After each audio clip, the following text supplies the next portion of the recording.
Hi guys, I know you are ready to revise your historical narrative and you're ready to move on. So I thought I would just do this so that you can jump into the revision process while the other kids are still working on their first draft.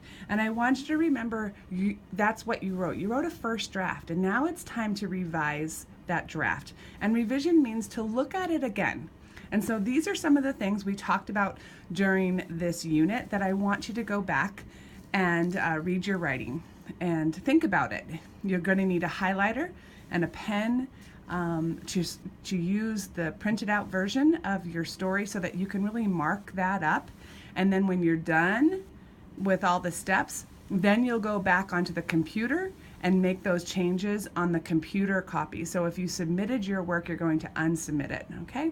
So the first thing I want you to do is count the number of paragraphs and write the number of paragraphs on the top left corner of the first page. And you can find these directions that I have right here on our Google Writing Classroom, okay?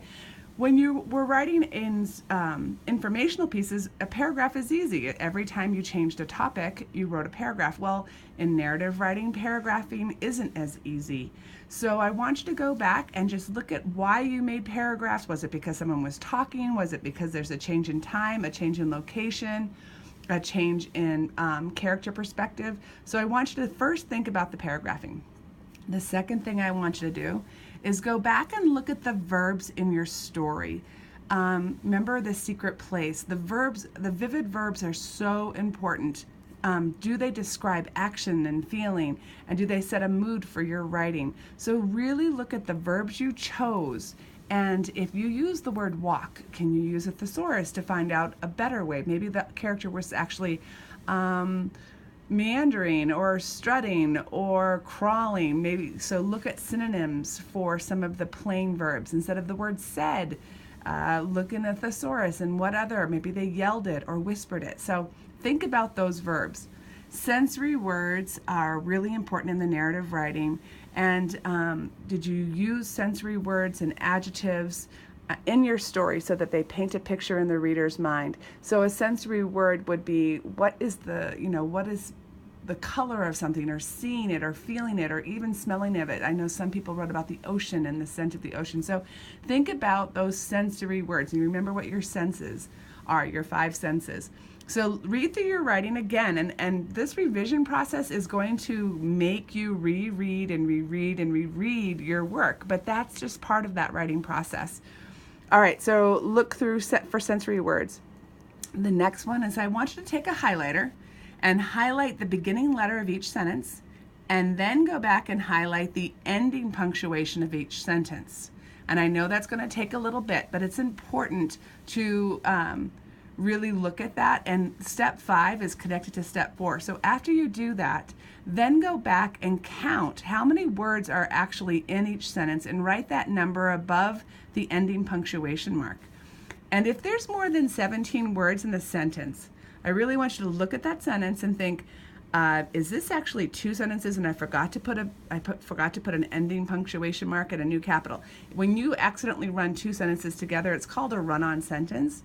Or maybe the sentence is too long and the meaning gets lost, and it would actually be better if you made it 2 shorter sentences. All right? Of course, we've talked a lot about character development. Have you described these characters well? And when I say describe, I don't mean just physically what they look like, but who they are. We talked about characterization, who they are. Are they brave? Are they scared? Are they the kind of friend you would want? I mean, you really want to think about, have you developed your character for the reader or the listener? And of course, the problem in the story. What is it clearly defined what the problem is that this character is facing and how the story is resolved? And normally, remember we talked about the story builds and comes to the climax, and that's when that exciting problem is, and then there's the resolution and the problem is solved. Okay, now go back to just the beginning of your story.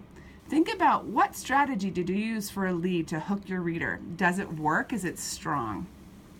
Now you focus on the lead, but you also want to think about the strong ending. Have you left your story, did you close your story with the reader or the listener feeling something?